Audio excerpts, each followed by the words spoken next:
मुझे किसी ने भीख दे रखी थी। साथ में पुलिस भी लेके आऊंगा, इंसान को ठोक दिया।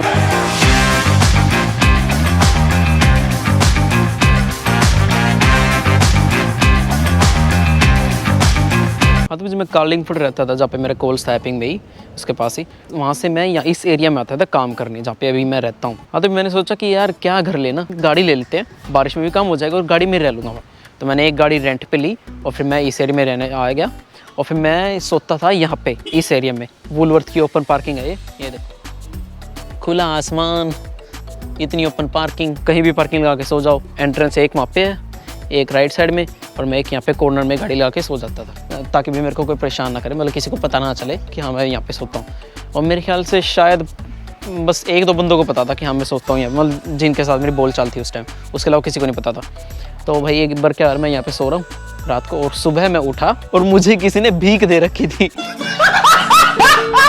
उसने मुझे दे रखी थी, एक तो 2 लीटर की एक मीठे पानी से की बोतल होती है, वो दे रखी थी उसने, और साथ में रखे थे $5 कॉइन्स। भीख दे के गया था वो बंदा, मुझे यहाँ पे रख रखे थे उसने। बोतल, 4-5 कॉइन थे, और फिर शायद एक नोट भी था, उस पर लिखा था गॉड ब्लेस यू। शायद मेरे को नोट का याद नहीं है, नोट्स मतलब लिखा हुआ था या नहीं। उस बंदे को लगा कि मेरे पास घर नहीं है, मैं होमलेस हूँ, और हालांकि होमलेस ही था, पर हाँ मतलब उसे लगा कि मेरे पास काम धाम नहीं है, पैसे वैसे कुछ नहीं है खाने पीने के लिए, इसलिए उसने मेरे को भीख दे के गया। तो भाई फिर मैंने सोचा कि यार ठीक है, यहाँ पे नहीं सोते हैं।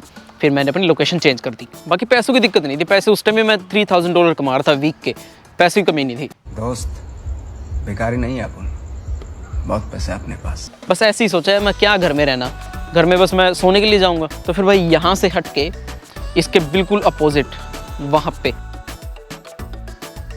हाँ तो फिर मैंने स्टार्ट कर दिया यहाँ रहना। पहले वहाँ था उस कॉर्नर में, फिर यहाँ पे आ गया।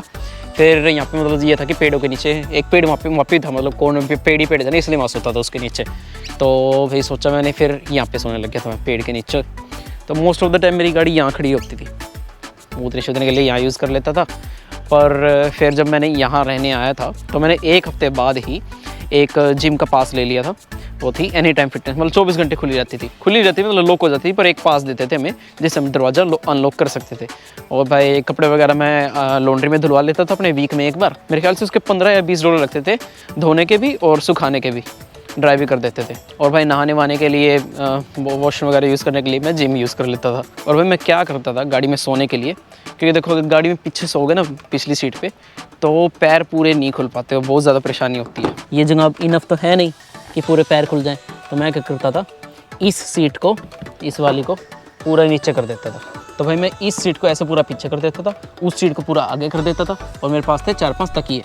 तो 4-5 तकिए बीच में फंसा के, एक सीट पूरी आगे करके, और मैं ऐसे टेढ़ा सोता था गाड़ी में, ऐसे। बड़ा मज़ेदार था यार, पर हाँ काफ़ी रोमांचक भरा वो था एक्सपीरियंस मेरा। कोई दिक्कत नहीं हुई गाड़ी में सोने में भी। वाह क्या एक्टिंग कर रहा है। पर फिर भाई कुछ टाइम बाद गाड़ी रुकनी शुरू हो गई, ख़राब होनी शुरू हो गई। तो साला ये दुख का खत्म नहीं होता बे। मेरे को पता नहीं चला कि भाई क्या खराबी है। तो फिर पहले तो मेरे को लगा कि फ्यूल ख़त्म हो गया। फिर मैंने ऊबर वगैरह पकड़ी, फ्यूल ले गया, फ्यूल डाला, फिर भी चलो वापस आए, फिर गाड़ी चल गई, स्टार्ट होगी। वो चली भी क्यों, बाकी बताता हूँ। उसका ना ये वाला होता है ना इंजन कूलेंट, ये अंदर से लीक हो रहा था, मतलब ये जो ढक्कन होता है ना, ये ख़राब हो गया था इसका। तो जब ये बहुत ज़्यादा गर्म हो गई थी ना, अपने आप बंद हो गई थी। फिर जब तक मैं फ्यूल लेके आया था, फ्यूल की कमी नहीं थी, लेकिन फ्यूल लेके आया तो गाड़ी ठंडी होगी। तो ठंडी होने के बाद फिर स्टार्ट होगी, कुछ टाइम बाद फिर रुक गई। तो फिर ऐसे गाड़ी ख़राब हो रही थी। अब पर उस टाइम प्रॉब्लम पता नहीं चली थी कि मुझे हाँ इस ढक्कन की दिक्कत है। फिर भाई उस टाइम गाड़ी रेंटल थी, तो ठीक करवाने के लिए देने जानी थी। अब ये तो था नहीं कि मैं किसी आसपास से करवा लेता, कुछ करवा लेता, इतनी नॉलेज भी नहीं थी उस टाइम मुझे। तो फिर जब गाड़ी देके आनी थी, तो मैंने सोचा कि ठीक है भाई अब तो घर लेना ही पड़ेगा। फिर मैंने सिर्फ 1 या 2 दिन में ही घर ढूंढा, और वो घर भी दिखाता हूँ मैं तुम्हें, काम मिला था मुझे। हाँ तो भाई जब तक मेरे को घर नहीं मिला 1-2 दिन में, मतलब 1-2 दिन बाद मिला, तब तक मैं काम स्कूटी पे कर रहा था और सोने गाड़ी में जा रहा था। तो फिर मेरे को भाई घर मिला ये वाला, यहाँ पे कॉर्नर पे, ये बिल्कुल कोने पे। और यहाँ पे KFC है, और यहाँ से सिर्फ 400 मीटर दूर ही है जहाँ पे मैं पार्किंग में सोता था गाड़ी में। मतलब पैदल चलने में 7-8 मिनट लगेंगे बस यहाँ तक आने में, इतनी दूर था, बस ज़्यादा दूर नहीं था। तो फिर मैं आया भाई इस घर में भाई। पर फिर इस घर में भी मैं सिर्फ और सिर्फ 3 हफ्ते रहा। जैसे मैं 1 हफ्ता रहा, और फिर मैंने 1 हफ्ते बाद ही नोटिस दे दिया कि हाँ मैं 2 हफ्ते बाद घर छोड़ के जा रहा हूँ। मेरे को प्रॉब्लम क्या हुई एक तो ये घर ना बहुत ही ज़्यादा गंदा था। शावर में भी यार इतने कॉकरोचेस घूम रहे हैं, किचन में भी कॉकरोचेस घूम रहे हैं। मतलब ये मान लो इस घर में ना मैं सिर्फ सोने आता था और मेरा सिर्फ सामान रखा था इस घर में। इस घर में मैंने एक बूंद पानी तक भी नहीं पिया कभी, ना मैंने इसमें कभी वॉशरूम गया, सूसू करने वगैरह भी नहीं गया, ना कभी मैं इस घर में नहाया, क्योंकि मेरे पास जिम की वो थी, जिम का पास था। तो मैं रात को फिर भी, जब मैं घर था मेरे पास, घर में रह रहा हूँ, फिर भी मैं नहाने वहाने जिम में ही जाता था। अभी भी देख लो कितना गंदा होया पड़ा है, मतलब कुछ देख रेख ही नहीं है इस घर की। फिर भाई जब मैंने नोटिस दिया, इसके बस इसके साथ बल्कि मेरा झगड़ा भी हो गया था। जब मैंने नोटिस दिया तो ये बोली कि भी ठीक है, जब तक तू जा रहा है तो मैं किसी और को दिखा सकती तेरा रूम। मैं बोला कि दिखा दे, पर जब मैं आऊँगा तभी दिखाना है। तो बोली ठीक है, मैं 5 बजे आऊँगी, ऐसे से कोई आ रहा है रूम को देखने के लिए। तो मैंने बोला कि मैं उस टाइम तो मैं घर पे नहीं हूँ, मैं काम कर रहा हूँ, तो इतने बजे आ जाना। और मेरे को अगर तेरे को तू चाहती है कि मैं 5 बजे आऊँ तो मेरे को 1 दिन पहले नोटिस दे, कम से कम 1 दिन पहले का तो नोटिस दे कि भी हाँ मेरे को आना है या कि किसी को घर दिखाना है, ऐसे ऐसे। पर मानी नहीं, बोली नहीं मैं तो आज ही दिखाऊंगी, अभी दिखाऊंगी, 2 घंटे बाद दिखाऊंगी, और मैं तेरा रूम अपने आप खोल लूँगी, मेरे पास एक्स्ट्रा चाबी है, ये है वो है। फिर वो बोली कि भी मैं तो आज की आज ही खोल लूँगी। फिर भाई मैंने मना की, मैंने उसको धमका दिया, मैं तो खोल के दिखा, मैं आऊँगा और साथ में पुलिस भी लेके आऊँगा। अच्छा, हमको सिखा रिया है। तो फिर पता नहीं भाई उसने खोला नहीं खोला, मैंने फिर छोड़ बात जाने दी। 3 हफ्ते बाद ये घर भी छोड़ दिया, ये सोच के कि भी यार मैं घर में सिर्फ सोने के लिए जा रहा हूँ, वो भी कभी कभी। घर होते हुए भी मैं कभी कभी गाड़ी में ही सो जाता था। क्यों? क्योंकि ये घर बहुत ज़्यादा गंदा था। नहाने वाने के लिए मैं जिम यूज़ कर रहा हूँ, फिर भी मेरे दिमाग में यार कहीं मैं चूतिया तो नहीं हूँ कि यार मेरे पास घर भी है और फिर भी मैं नहाने वाने के लिए जिम जा रहा हूँ और सोने के लिए फिर भी गाड़ी में सो रहा हूँ कभी कभी, क्योंकि मतलब बस काम धाम करके फिनिश करके गाड़ी में ही सो जाता था। फिर वह मैंने 3 हफ्ते बाद ये घर भी छोड़ दिया। फिर मैंने वापस जब गाड़ी ठीक हो गई थी तो मैंने फिर से गाड़ी में शिफ्ट हो गया मैं। फिर जब मैं इस घर में से निकल के वापस गाड़ी में शिफ्ट हुआ, फिर से मैं वापस उसी पार्किंग में चला गया रहने के लिए, अपने पुराने घर में खुले आसमां के नीचे। फिर भाई गाड़ी में 5-6 महीने के रहने के बाद मैंने सोचा कि यार चलो ठीक है यार, बहुत रह लिया गाड़ी में, अब तो घर ही देख लेते हैं। फिर भाई मैंने घर लिया और फिर वहाँ पे भी मैं रहा नहीं, मतलब जिस घर में रहा मैं वहाँ पे रहा मैं मेरे ख्याल से 3-4 महीने। फिर घर में 3-4 महीने रहने के बाद मैंने एक घर चेंज कर दिया, वो दिखाता हूँ मैं तुम्हें कहाँ घर चेंज किया मैंने। हाँ, तो फिर गाड़ी में 5-6 महीने रहने के बाद मैंने सोचा चलो यार अब तो घर ले ही लेते हैं। फिर मैं जिस घर में शिफ्ट हुआ वो यहाँ से करीबन 2 किलोमीटर दूर है। खैर फिर वहाँ पे क्या हुआ, 4-5 महीने रहा मैं। फिर एक दिन क्या हुआ, मैंने अपनी गाड़ी लगा रखी थी ड्राइववे में घर के सामने ही, और मेरे सामने एक और गाड़ी लगी हुई थी। तो उस घर का जो मालिक है उसके फादर गाड़ी रिवर्स कर रहे थे। गाड़ी रिवर्स करते टाइम गाड़ी में गाड़ी ठुक गई और उन्होंने सोचा उन्होंने किसी ने इंसान को ठोक दी। उन्होंने एकदम से गियर चेंज किया और बहुत ज़्यादा रेस दे दी, जिसकी वजह से गाड़ी उसका गैराज का दरवाज़ा भी क्रैश करके आगे दीवार में टकराई बहुत बुरी तरह। तो भाई फिर वहाँ पे थोड़े मेरे इशू होने शुरू हो गए, मतलब इशू नहीं हुए, बंदा ठीक था फिर भी। पर क्या हुआ कि भी घर जब एक्सीडेंट हुआ ना तो क्या करते हैं कि भी लाइसेंस वगैरह के ना डिटेल्स चेंज करते हैं, तो एक्सीडेंट की फ़ोटोज़ वगैरह लेते हैं। तो मैंने सोचा कि यार तो घर की बात है, पहले ना थोड़ा सिचुएशन थोड़ी नॉर्मल हो जाए, मैं उसके बाद ले लूँगा, अभी तो क्या इनको परेशान करूँ। तो फिर भाई उस टाइम ना तो मैंने इसकी लाइसेंस की फ़ोटो ली, ना मैंने गाड़ी का नंबर नोट किया, ना और कुछ। चल ठीक है यार, घर की बात बाद में कर लेंगे। फिर भाई पता नहीं वो जिसका घर था ना वो है लॉयर बंदा, चालाक बंदा है, तो उसने फिर गाड़ी का नंबर दिया नहीं, ना अपने फादर का लाइसेंस की फ़ोटो दे रहा था कि भाई इंश्योरेंस में क्लेम कर ले, और वो गाड़ी थी रेंटल।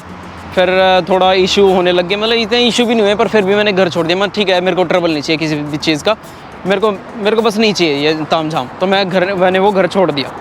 फिर वो घर छोड़ के भाई मैं रहने आया यहाँ पे इस घर में।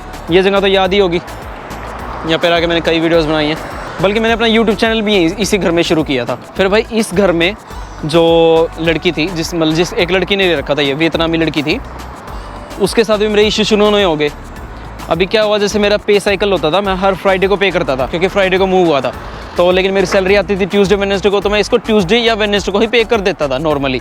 पर मेरा साइकिल तो फ्राइडे को था ना, हर दिन तो फ्राइडे को आना था पे का। तो एक बार क्या हुआ, अभी मैंने फ्राइडे मतलब ऐसे फ्राइडे को पे नहीं किया, तो भाई कभी कभी क्या होता था कि मेरी जो पे होती थी, कभी लॉन्ग हॉलीडे चल रहे होते हैं तो ट्यूसडे वेडनेसडे जगह कभी थर्सडे को आ जाती थी, या कभी तो थोड़ा सा लेट हो जाती थी 1-2 दिन। तो भाई एक बार ऐसे ही हुआ, थोड़ा लेट होगी, मैंने पे किया नहीं। मैंने सोचा ठीक है 1 दिन बाद पे कर दूंगा, अभी तो फ्राइडे तक का दिन है, फ्राइडे तक की बात है, फ्राइडे के भी रात के 12 बजे तक है, तब तक तो मुझे कुछ नहीं कहेगी। तो भाई इसका मेरे पास मैसेज आया ट्यूसडे को कि गौरव तेरा रेंट रहता है, तूने रेंट नहीं दिया। मैंने सोचा यार मेरा फ्राइडे को दिन है रेंट देने का, और ये मांग मुझसे ट्यूसडे को रही है।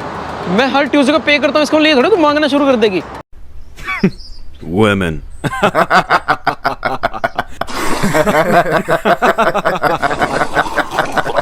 तो भाई फिर मेरे को आ गया गुस्सा। मैंने उसी की उसी टाइम अपने सेविंग्स अकाउंट में, मतलब थोड़ा एक दो अकाउंट होते हैं ना कि भी एक जिसका कार्ड नहीं होता, वही करंट अकाउंट जैसे, उसमें से पैसे निकाल के इसको पैसे ट्रांसफ़र कर दिया कि ले मर।